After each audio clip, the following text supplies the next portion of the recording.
Hey folks, what a freaking mess I've had here at the house lately. First there were torrential rains for at least a week if not more. That saturated the groundwater here and my sump pump had nowhere to drain the water from the basement. Result? Flooded basement. Then I got some kind of stomach flu which laid me up for several days and as a result, no brew day!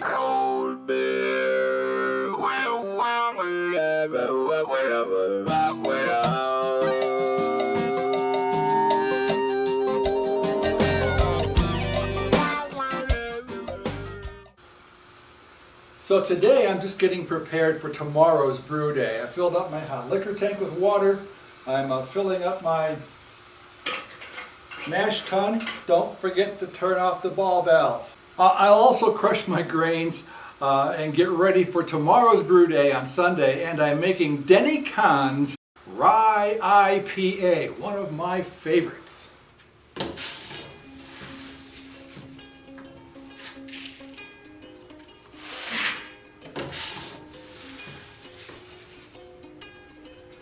So my grain bill is 11.5 pounds of Maris Otter as my base malt, being measured out on my brand new scale. I had been using a Rapala fish scale hung from the ceiling, which was okay, but this is far more accurate.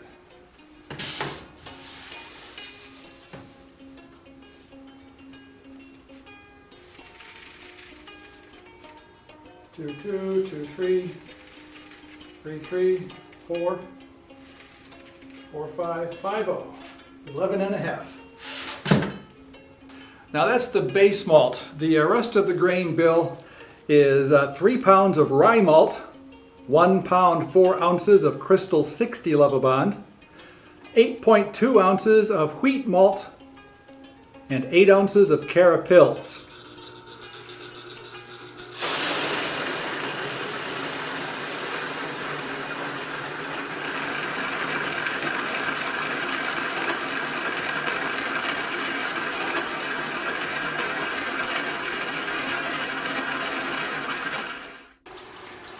Here's a good time to introduce my new philosophy when it comes to home brewing. I call it no stress beer making, or no stress home brewing. My boss's father, who owned the radio station that I worked at, had a couple of heart attacks late in life, but he loved golf and he wasn't going to give it up. So he started what he called no stress golf. If you hit a ball and it doesn't go where you want, you pick it up and you put it where you want it to be. If you hit a ball into the woods or into the rough, don't go looking for it, just drop a new one.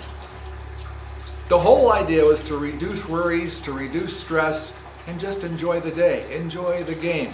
So that's what I'm doing with home brewing from now on. I'm just going to enjoy the process. If things don't work out exactly right, so what? All right, well, strike water is finally up to temp, 162 degrees. I'm shooting for a mash temp of about 150 to 152. So it's time to dough in.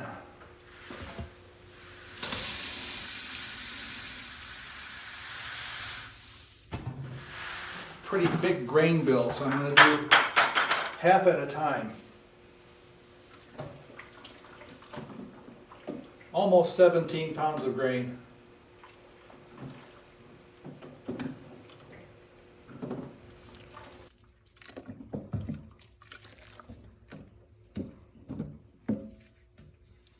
All right, see this? Right here? That's a dough ball. You want to stir until you don't have any dough balls, because while the outside is wet, the inside is dry. That means water is not getting to it. That means there's no conversion going on. The enzymes are not changing that starch into sugars.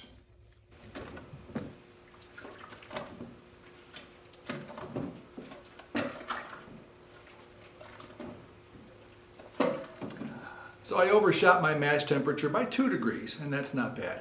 My desired mash temperature is 152 degrees, so I'll leave my Warthog controller set to 152. And once the temperature gets down to that level, then it'll maintain 152 for the rest of the mash. 60 minutes in the mash tun.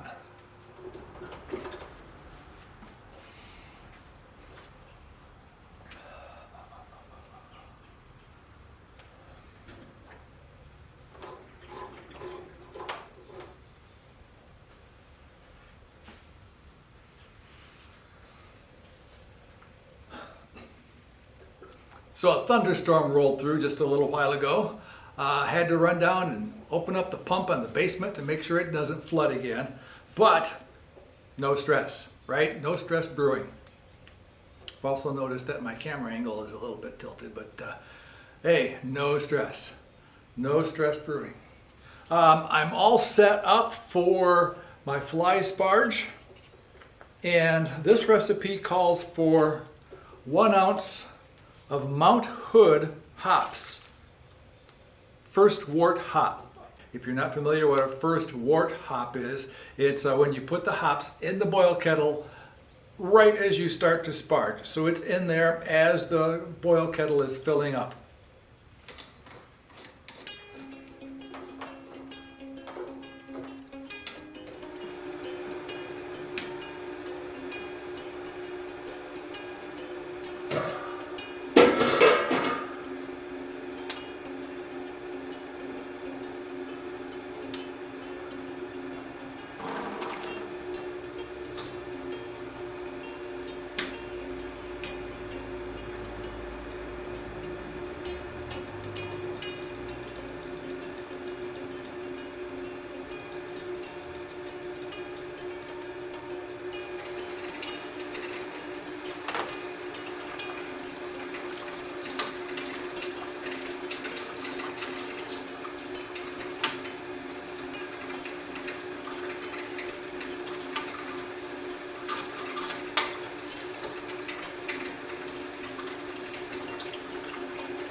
All right, I'm checking my pre-boil gravity.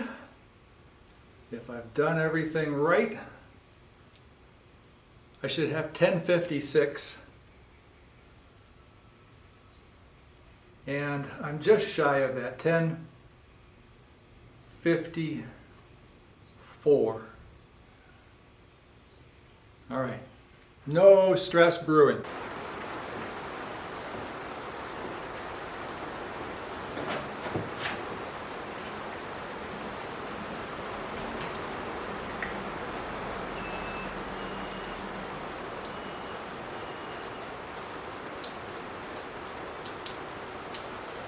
All right, I'm chilling like Dylan. A pretty uneventful boil. I did miss a 1/4 ounce of hops. I just misread my notes. Nothing you can do about it. Can't go back in time and fix it, so no stress. My boil volume is right at 7 gallons. I was supposed to be at 6.86 or whatever Beersmith told me it was, so I'm close enough. Haven't checked my post-boil gravity yet. I'm still chilling the wort. So I'll put that up here somewhere maybe. I'm not going to show pitching the yeast and transferring into the fermenter down in the basement because there's still water in the floor. There's still places where I've got standing water. So I ain't taking you down there. So actually there's not a lot left to do except to do the dry hopping later on. This brew day is over. It's a little bit cloudy, but that's good shit.